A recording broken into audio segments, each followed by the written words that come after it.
Aujourd'hui, SK École de Management organise dans le cadre de ces essentiels du management un débat, une rencontre. Et notre souhait à travers ces essentiels de management est de partager avec vous, chère audience, des thématiques, des sujets très intéressants et entrer à la gestion et au management des entreprises. Aujourd'hui, notre choix, il porte sur la reprise et la restructuration des entreprises en difficulté entre foi et la pratique. Un sujet qui a fait couler beaucoup d'encre et qui continue à le faire. Et pour cette occasion, nous sommes très heureux d'accueillir avec nous M. Farid Ben Saïd, le président directeur général de Tenor Group, et aussi M. Zakaria Fahim, managing partner BDO Consulting et expert en accompagnement d'entreprises en transition, et aussi comme modérateur M. Moulay Habib Habib, qui a saisi cette occasion par rapport à un écrit récemment qui porte le nom de entreprises entrées en difficulté, quels sont vos droits. Donc au nom de toute l'équipe pédagogique et administrative, je vous remercie de votre présence et vous souhaitons une excellente soirée. Merci.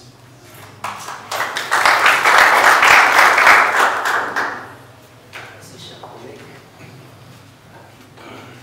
Mesdames et messieurs, bonsoir. C'est avec une grande joie et un grand plaisir que je vous souhaite la bienvenue à vous tous à cette conférence. L'ESCA, École de Management, depuis sa création au début des années 90, est restée fidèle à sa vocation et particulièrement à sa mission, celle de servir le développement du pays. Et c'est justement à l'évidence dans cette mouvance que nous organisons cette conférence.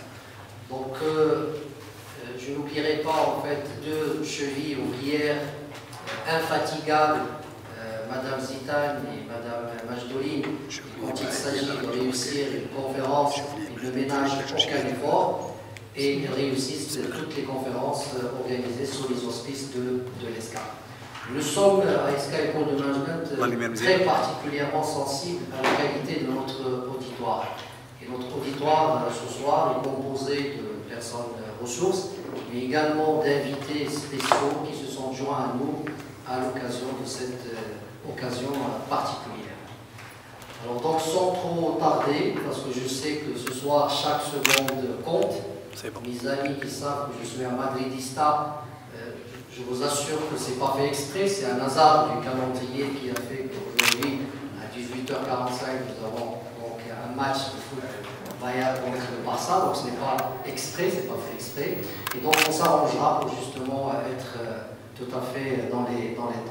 Alors donc, mon collègue Amin vient de vous présenter nos invités, M.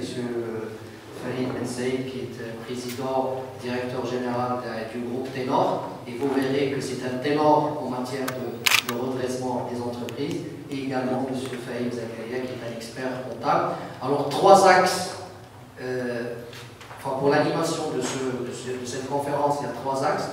Le premier axe porte sur la prévention des difficultés d'entreprise, qui sera animé par M. Zakaria Fahim. Le deuxième axe, c'est des expériences de M. Farid Ben Saïd par rapport au redressement des entreprises en difficulté. Et je prendrai la parole en dernier pour vous parler de quelques éléments de réforme dans notre droit de l'entreprise en difficulté. Alors je donne la parole à M. Fahim Zakaria qui va traiter l'axe prévention des difficultés d'entreprise. À vous la parole. Quand vous êtes une SA ou une SARL obligé d'avoir un commissaire à compte, ou qui a décidé d'avoir un commissaire à compte, puisqu'on peut opter pour un commissaire à compte même si on n'a pas 50 millions, sa mission devient légale d'avoir un regard sur cette problématique donc, de prévention. Donc sur la prévention, tout l'intérêt, et c'est là où on rappelle bien le rôle de chacun, le dirigeant et le pilote est responsable de la gestion, responsable effectivement du développement de son entreprise, son commissaire au compte, est beaucoup plus là pour émettre une opinion sur la qualité de l'information et notamment dans le cadre de sa mission qui est permanente, parce que beaucoup de chefs d'entreprise considèrent que leur commissaire au compte, il vient juste avant qu'on dépose le bilan ou avant de faire l'assemblée, et donc ils ont une vue parfois qui est très réductrice du commissaire aux comptes, et de plus en plus la profession se bat pour être vraiment un interlocuteur privilégié sur cette problématique, notamment d'accompagnement global, puisque l'expert comptable, donc, dans la partie quand il est commissaire aux comptes, il a une fonction, on va dire, qui est régulée par le législateur et qui lui donne l'obligation, effectivement, de prendre debout, notamment sur cette problématique de continuité d'exploitation et donc de se poser la question, est-ce qu'il n'y a pas des points qui peuvent mettre en péril la continuité d'exploitation. Et à ce titre, donc le commissaire aux comptes a un ensemble d'outils sur lesquels il va s'appuyer, et de façon générale, le premier indicateur sur lequel on s'appuie, c'est effectivement la qualité effectivement du management, créer donc un canal de communication suffisamment fluide pour pouvoir effectivement anticiper, parce que on le sait toujours, si on maintient le commissaire aux comptes en retrait, on ne profite pas de son expertise et de sa compétence, et quand l'information arrive au commissaire aux comptes, il est déjà dans l'obligation notamment d'activer un des leviers de sa mission, qui est ce qu'on appelle la procédure d'alerte, où il va effectivement alerter quand c'est une SA, donc ce qu'on appelle le premier niveau, le conseil d'administration, pour s'assurer effectivement quand il y a un faisceau d'indices, puisque là aussi il n'y a pas de règles, quand il y a un faisceau concomitant d'indices qui montrent qu'il y a des warnings, qu'il y a des difficultés, donc c'est effectivement perdre un gros marché, c'est une rentabilité insuffisante, donc ça peut être effectivement un sinistre, une sous-capitalisation, donc des délais fournisseurs plus bas que ce que donne le secteur. Malheureusement, quand l'entreprise se porte mal, on commence à avoir des difficultés. On l'a vu dans la presse, les fournisseurs ne veulent plus vous faire crédit et vous exigent de payer au plus du camion. Donc c'est-à-dire que plus vous êtes fragile et moins vous aurez effectivement de l'attitude, soit vis-à-vis de votre banquier, soit vis-à-vis de vos parties prenantes. Et c'est pour ça que le commissaire aux comptes, une de ses premières missions, c'est toujours amener l'entreprise avec laquelle il travaille à mettre en place un dispositif de pilotage, soit des tableaux de bord, un outil de contre-gestion, des outils prévisionnels, pour que l'entreprise puisse effectivement piloter de façon sereine, parce que les tempêtes, il y en a, et quand il y a une tempête, les voyants s'allument le plus en avant, et le commissaire aux comptes, et éventuellement, dans tous les autres partenaires, peut être utile.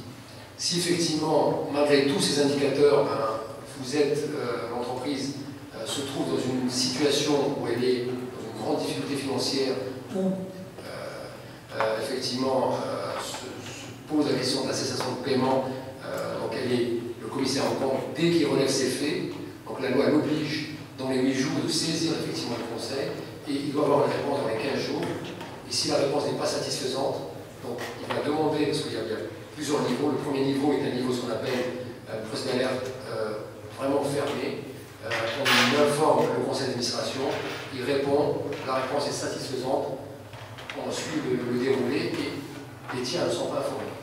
Si maintenant, au premier niveau, le conseil d'administration ne répond pas favorablement à ce qu'il propose, ne permet pas de préserver donc, la continuité, on va demander à l'Assemblée générale de se prononcer, et à ce moment-là, il y aura une obligation d'aller vers le président du tribunal pour enclencher ce qu'on appelle la procédure d'alerte deuxième niveau, qui devient publique. Donc cette procédure d'alerte, parce qu'effectivement on saisit le président, et elle devient publique parce qu'on va en faire mention dans son rapport général. Et donc le fait d'avoir une mention dans son rapport dans la deuxième phase, puisqu'on n'est plus dans la première phase, tout l'intérêt d'avoir une bonne communication, notamment dans la première phase, c'est de mettre en branle ce qu'on appelle les outils développés ou plutôt institués par notre législation, à savoir notamment ce qu'on appelle le mécanisme contractuel du règlement à l'amiable, qui va permettre de garder une une relative confidentialité, puisque ne seront informés que le juge commissaire et les créanciers concernés, donc, et le rapport ne peut être communiqué qu'à l'entreprise, et le juge peut décider de cette partie réellement à l'amiable, considérant qu'il y a une difficulté, un péril dans la demeure, de donner une chance à l'entreprise pour pouvoir aller de l'avant. Et donc, le commissaire en compte, son rôle, c'est de s'assurer, en parallèle, dans le cadre de sa mission permanente,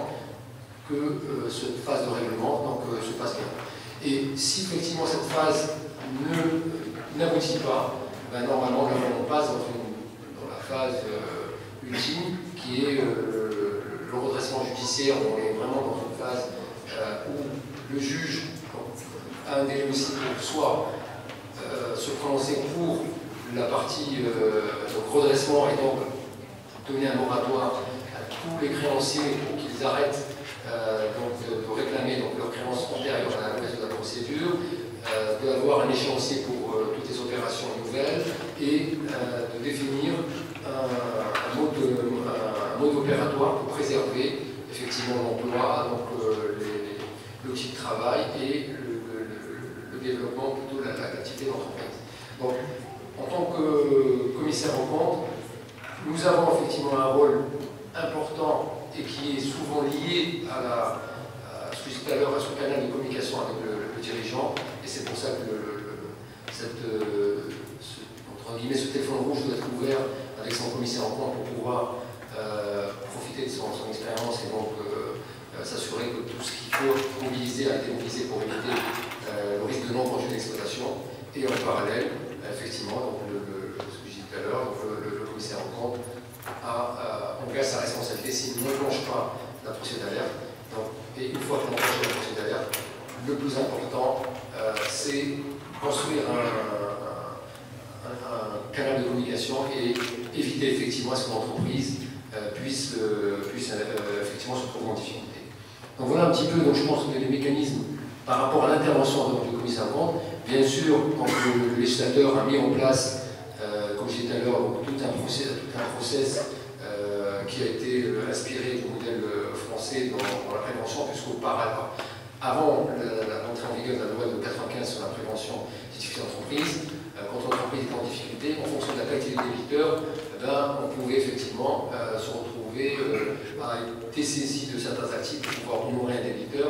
Et donc c'était la qualité du débiteur qui faisait une garantie, qui pouvait effectivement faire tuer une entreprise, puisqu'il n'y avait pas, entre guillemets, il n'y avait pas de fusible, il n'y avait pas quelqu'un qui pouvait interagir entre l'entreprise et le débiteur et donner une chance à l'entreprise de pouvoir passer ce mauvais cap. Donc le texte qui a été mis en place, fortement inspiré donc, de la française, a pour vraiment volonté d'essayer de circonscrire un peu le feu et de permettre à une entreprise qui connaît des difficultés de ne pas les aggraver en arrêtant quelques règles et en permettant effectivement, sous réserve d'acceptation par le juge, quand on passe en présence judiciaire, d'honorer un peu ses engagements. Je pense que c'est un peu les deux points importants.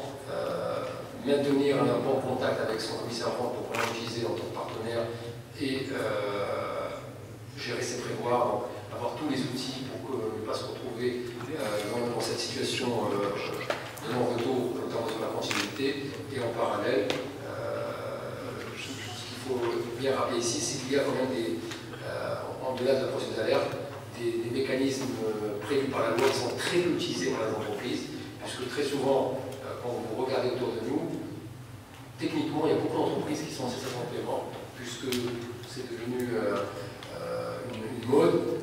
Quand on n'arrive pas à régler, c'est le fournisseur qui craint. Comme on n'a pas aujourd'hui une politique aujourd'hui très agressive donc des clients pour aller intenter, on a vu l'actualité sur quelques cas, mais ça reste très anecdotique.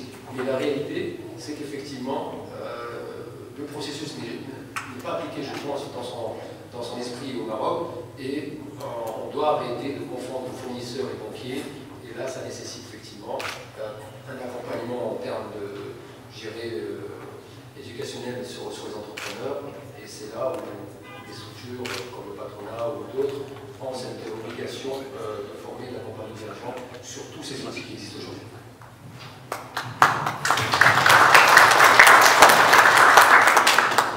Merci, M. Faye. Donc effectivement, depuis l'entrée en vigueur de l'actuel Code de commerce en 1996, marque une rupture avec celui de 1913 qui mettait en valeur beaucoup plus la notion de faillite.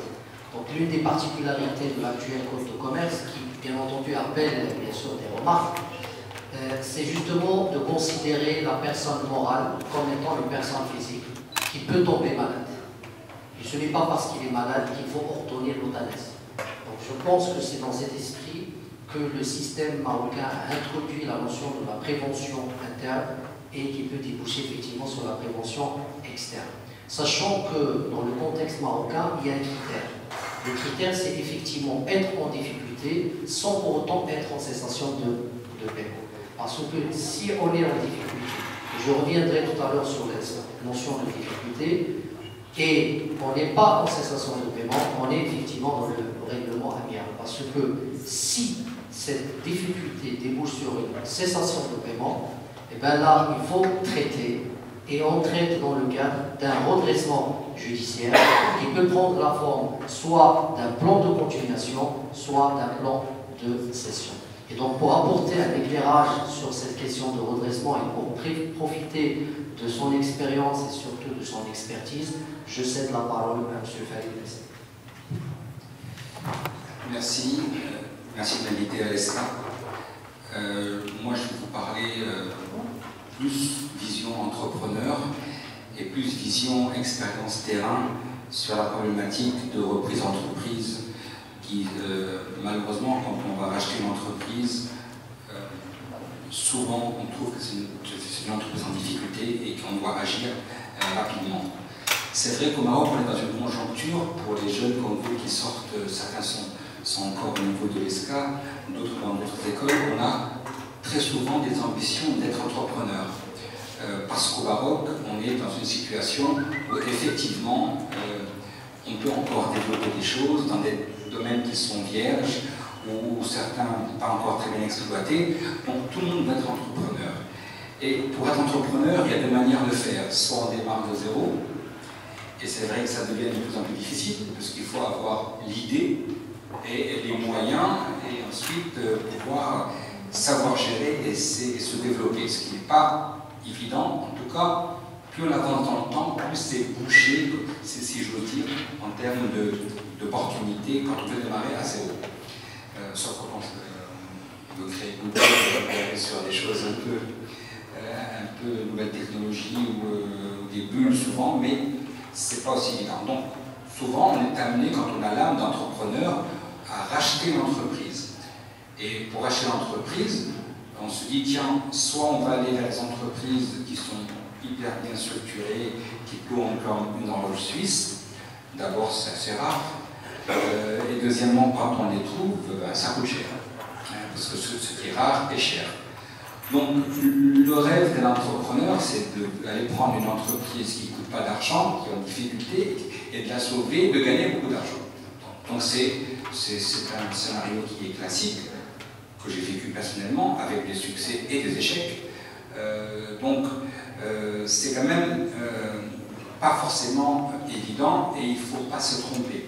Plus on est gros, plus l'investissement que l'on va faire est marginal par rapport à notre capacité d'investissement, moins on peut se dire, je peux me planter, de toute façon, c'est 20% de notre capacité. Mais quand on va reprendre une entreprise uniquement qui va donner un sort d'intérêt pratiquement 100%, il ne faut pas se tromper. Donc, on va parler, donc je vais vous parler de la reprise d'entreprises qui sont en difficulté, et il y a plusieurs sortes de difficultés dans une entreprise. Et je répète, c'est le seul moyen de pouvoir acheter une entreprise à un prix raisonnable. Parce qu'une entreprise qui se porte bien, vous allez vous faire entourer par une banque d'affaires qui va valoriser avec des méthodes qui vont exploser les prix, etc., et vous allez les payer peut-être au juste prix, mais c'est quand même pas évident aujourd'hui avec les méthodes comme de cash flow qui des fois font évoluer des prix énormément à la hausse. Donc quand on est dans une entreprise en difficulté, on faut d'abord qu'on comprenne d'où vient la difficulté. C'est vrai qu'on commence actuellement au Maroc à nous rapprocher un tout petit peu de ce qui se passe en France, par exemple, ou dans d'autres pays beaucoup plus mûrs, d'avoir des entreprises qui commencent à être vieillissantes et qui ne se comportent pas bien et qu'il faut un peu remettre sur le droit chemin. Alors bien sûr, il y a toujours les gens disent il y a celui qui crée l'entreprise et il y a la génération d'après qui détruit l'entreprise, d'autres qui disent que l'entreprise, c'est la troisième génération qui la remet à flot parce que la deuxième consomme le travail du père qui a pourri l'enfant. Bref, il y a des tas de philosophies qui ne sont pas forcément vraies. Il y a tout simplement le fait que l'entreprise vieillit, qu'il y a un changement de génération et que le fondateur n'a pas suivi l'évolution et s'est fait dépasser par des méthodes plus jeunes. Il n'a pas su s'entourer, il n'a pas su préparer la relève. Ça, oui, je pense qu'il y a énormément d'opportunités au Maroc dans ce cas-là. Mais quand il y a un problème de transmission à ses enfants, ça commence à poser des fois des petits problèmes de capacité. Alors, d'où vient une difficulté d'une entreprise? Elle peut être conjoncturelle, évidemment. Aujourd'hui, il y a des secteurs qui se portent moins bien que d'autres. On peut dire qu'aujourd'hui, l'immobilier se porte moins bien parce qu'il y a eu une bulle, tout le monde s'est précipité et qu'actuellement, il y a beaucoup d'offres. Donc, automatiquement, celui qui veut se dire, tiens, je vais aller faire la promotion immobilière à Marrakech actuellement en achetant à un prix au plus fort et en vendant rapidement et gagner de l'argent, il rêve en couleur. Donc la conjoncture peut être une source de difficulté. L'autre source de difficulté, c'est la gestion, comme je vous l'ai dit, proprement dit de la société. Elle est mal gérée, ou il n'y a pas une agressivité commerciale, ou il n'y a pas une bonne... Il y a un organigramme en râteau qui fait que le patron qui est vieillissant, qui gère tout, qui suit tout, ne peut plus aujourd'hui être efficace, il n'en a même pas la santé. Et la troisième raison, c'est parce que c'est souvent aussi le cas des entreprises en difficulté, c'est que les fondamentaux financiers de la société ne sont pas là et qu'il n'y a pas suffisamment de fonds propres pour pouvoir lever plus d'argent, se développer, investir, rénover son outil de production, etc. Donc pour moi, c'est les trois facteurs et il faut bien savoir dans quel secteur on va. Je prends le dernier secteur, dans quel axe d'entreprise en difficulté. Je prends le dernier par exemple, si on se dit, moi je vais aller vers les entreprises qui n'ont pas d'argent, qui manquent de fonds pour pouvoir se développer, et bien là il faut avoir des fonds. Il faut avoir de l'argent en disant je vais aller mettre de l'argent dans une société, rééquiper la société techniquement et me développer, etc. Mais je pense que c'est rarement un peu l'idéal pour celui qui veut aller reprendre une entreprise en difficulté. C'est plus le fait que souvent les entreprises, entre guillemets familiales, mais familiales n'est pas forcément péjoratif, sont pas très bien gérées. Quand ils sont pas bien gérés, souvent, moi j'ai repris une entreprise il y a quelques années où je suis arrivé, j'avais un organigramme en râteau, il y avait un patron et toute la société était en dessous de lui, pratiquement. Ingérable. Je vous dirai tout à l'heure comment, pour ce genre d'entreprise, il faut agir, mais, comme je vous l'ai dit, la première chose, il faut se mettre en situation de savoir quel type d'entreprise en difficulté on veut choisir et ne pas taper dans le dur.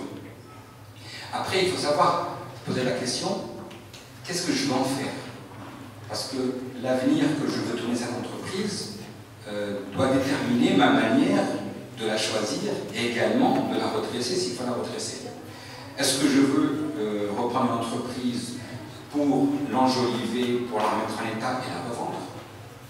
Ou je veux prendre une entreprise pour la développer dans le long terme sans vision de le revendre, mais pour l'intégrer soit dans une activité principale, soit dans le cadre d'un groupe. Ensuite, on peut aller dans un choix intermédiaire qui est de dire je vais racheter une entreprise, je vais la redresser et je vais ensuite, une fois que j'ai prouvé à mes créanciers ou au marché, à la bourse par exemple, je vais pouvoir l'enrichir avec des fonds externes pour la développer encore plus loin. Donc il faut se poser ces questions avant de faire un choix. Je prends le cas des entreprises qu'on veut racheter pour revendre. Bon, c'est de l'opportunisme, pas forcément dans le mauvais sens du terme, mais je veux racheter une entreprise. Mon objectif, c'est de déterminer certaines facettes que je vais montrer à nouveau, certains ratios financiers de rentabilité qui vont faire que je vais la revendre. Je vais l'acheter à 100, je vais la revendre à 1000. Alors à ce moment-là, il faut quand même agir rapidement avec cette vision. C'est quoi l'inconvénient de cette vision? C'est-à-dire que tout ce que je vais investir doit être apparent en rentabilité dans mes comptes. Je ne vais pas, par exemple, même si ça va avoir un impact positif, mais ça ne sera pas visible, je ne vais pas investir dans des choses hyper sophistiquées, comme par exemple ce qu'on appelle la GED, la gestion électronique des documents, parce que ça fait très joli, c'est vrai que ça rend plus efficace, mais ce n'est pas visible dans les comptes à court terme, à moyen terme ou long terme. Donc je vais éviter toutes les actions qui vont me projeter, par exemple, également, je vais me donner de la surcapacité en termes d'outils de production, en termes de bâtiments tout court, parce que je sais que dans 10 ans, je vais les remplir, donc je me prépare à grossir. Donc tout ça, je vais l'éviter, et je vais m'attaquer uniquement aux fondamentaux, qui consistent, je m'attaque à la RH, donc aux ressources humaines. Si j'ai un organigramme en plateau, je ne peux pas me développer, je ne peux pas tout gérer, donc je dois tout restructurer. Et la première chose que je conseille dans ces cas-là, pour l'avoir vécu, c'est de prendre également une décision rapide sur la manière dont on doit attaquer la problématique essentielle des ressources humaines. On a beau dire, même ce n'est pas que dans le service, ça reste quand même le fondamental de l'action. Un ordre des syndics qui auront justement pour mission de redresser les entreprises en difficulté, parce qu'on n'a pas toujours la chance d'avoir des entrepreneurs. Et ce que vos détracteurs appellent chance, je l'appelle attention aux détails. Au niveau du redressement judiciaire, une autre niche sur laquelle le législateur marocain doit braquer les projecteurs, c'est justement la déclaration des créances. Alors aujourd'hui, dans l'état actuel des choses, quand on ouvre une procédure de redressement judiciaire, on publie le jugement dans un bulletin officiel. Et à partir de cette date, commence à courir un délai de 60 jours pour que les créanciers déclarent leurs créances. Et donc, un créancier qui ne déclare pas sa créance dans ce délai, c'est ça, se verra sa créance éteinte, à moins qu'il ne demande une levée de forclusion, et il faut se lever tôt, n'est-ce pas, pour justement prétendre à cette levée de forclusion. Un autre problème se pose au niveau de la priorité des créances. Aujourd'hui, en fait, notre droit civil, même si on n'a pas de code civil, mais je fais allusion à des obligations et contrats, donc vous voyez bien que c'est une question de cohérence d'ensemble dont il s'agit. Alors justement, donc il fallait m'arrêter parce que je suis modérateur et en même temps intervenant. L'idée, c'est justement de partager avec vous, à travers ces trois axes, l'axe prévention, l'axe redressement et quelques éléments de réflexion pour un changement, un amendement, même si nous prenons article par article notre code de commerce, on verra qu'en matière de droit de l'entreprise en difficulté, ce droit de l'entreprise n'est pas à parfaire, mais totalement à refaire. Et merci. Alors justement, on va gérer encore une dizaine de minutes pour donner la parole à l'assistance.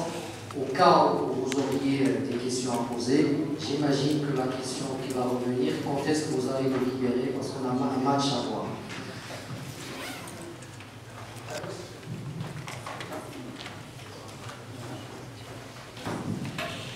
Gérez votre temps parce que nous avons géré ce temps.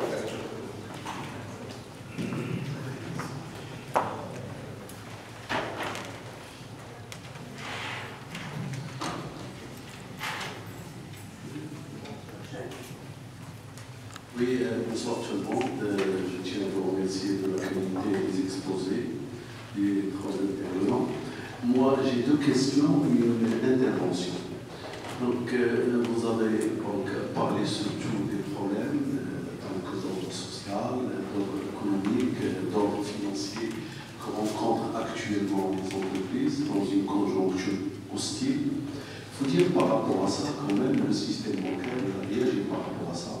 Et dernièrement, donc, je partage avec vous ça, puisque c'est praticable, ça existe maintenant, ils vont mettre la place, et en l'occurrence la Banque centrale. Donc, il a mis en place un fonds de TPE, c'est pour pouvoir restructurer, reprofiler les créances des entreprises en difficulté. Mais les entreprises en difficulté, qu'est-ce que Banque Maghreb entend entreprises en difficulté? Ce sont effectivement les entreprises en cessation de paiement. Donc, ça veut dire les entreprises dans le passif, comme vous l'avez dit, exigible, donc n'est pas couverte par un actif circulant.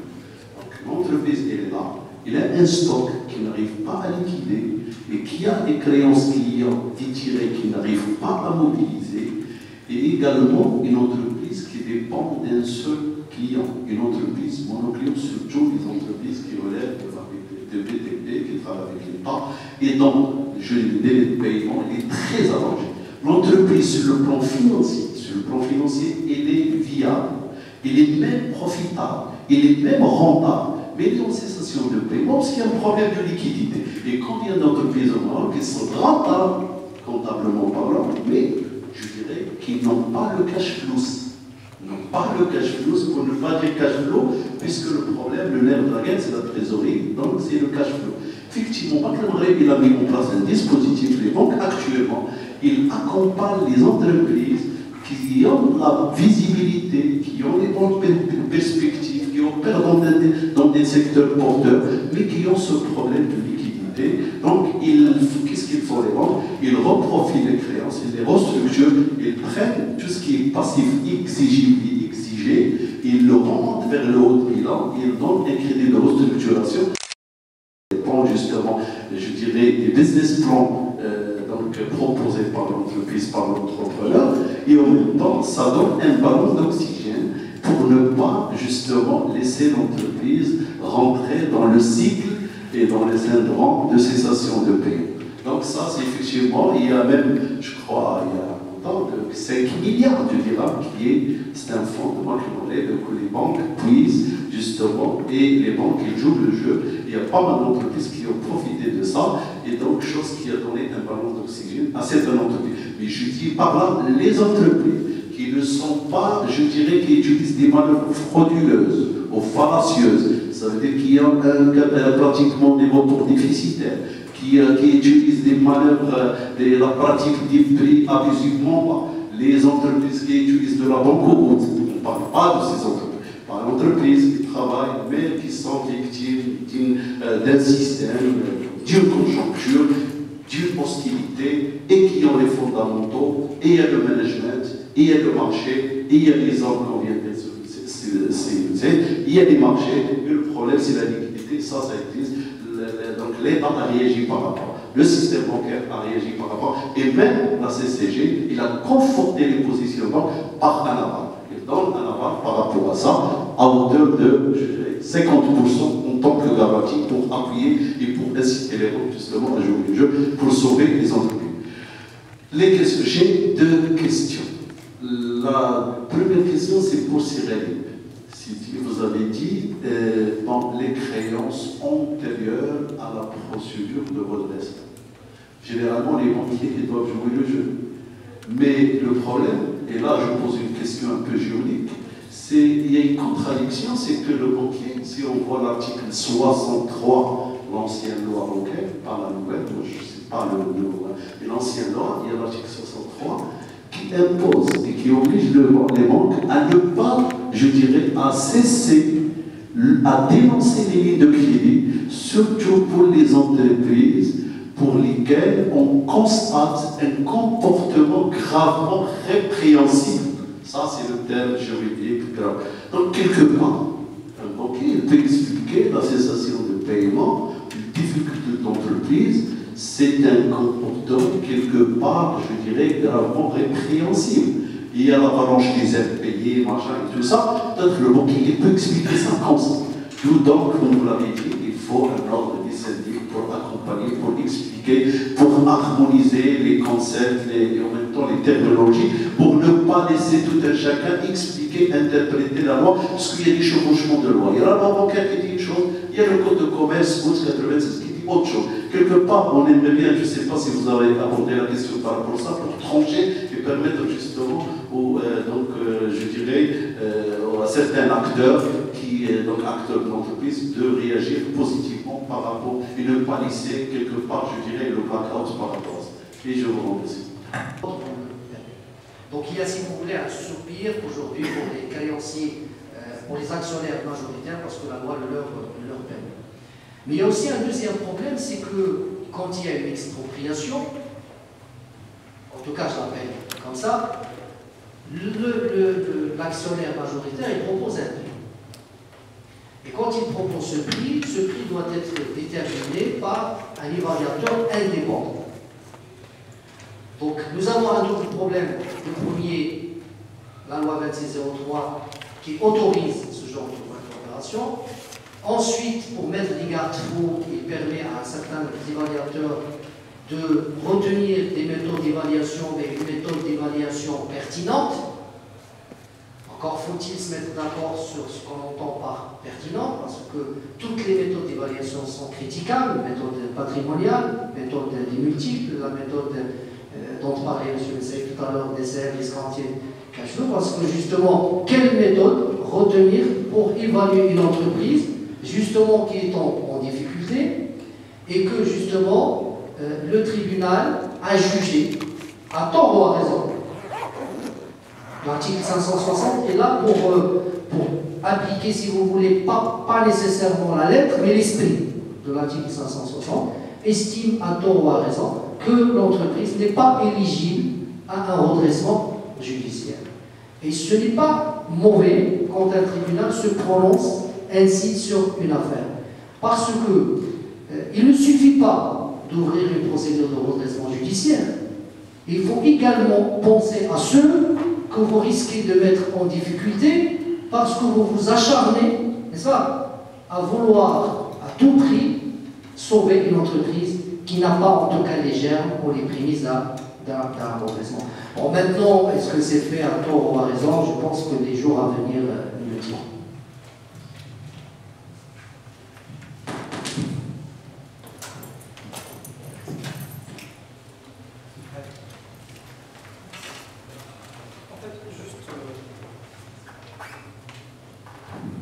Juste pour répondre à la question, en fait, le cas Mediaco dont vous avez parlé édifie très bien les limites du droit des entreprises en difficulté, étant donné qu'on a refusé l'ouverture de la procédure collective à Mediaco qui était dans une situation de difficulté. Peut-être pas au sens du livret 5, qui est imparfait comme vous l'avez décrit, mais c'était une erreur stratégique de refuser à Mediaco l'ouverture d'une procédure collective, tout simplement parce qu'on l'a mis directement au pied du mur et lui a demandé quasiment de déposer le bilan.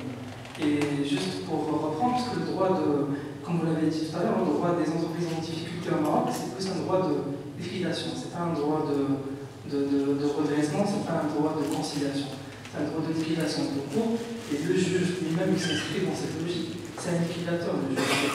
Je suis désolé pour le terme, mais c'est un liquidateur. Il est là pour liquider, il n'est pas là pour redresser la société. Et ça pose le problème par la suite, on a dit, pour la reprise des entreprises, puisque le chef d'entreprise, c'est clair, quand il sait qu'il n'y a pas une loi qui le garantit en cas de difficulté, c'est normal qu'il va maintenir la situation de l'entreprise en sous-capitalisation. Il préférait la financer en compte courant que de la financer en fonds propres. Et c'est normal qu'après, quand on voudra reprendre ces sociétés, qu'on la retrouve sous-capitalisée. Donc, en fait, c'est le code lui-même qui doit se réformer, et non pas aux chefs d'entreprise de leur demander d'aller vers le droit pour se prémunir contre la difficulté. Donc, voilà. Merci. Merci pour la précision.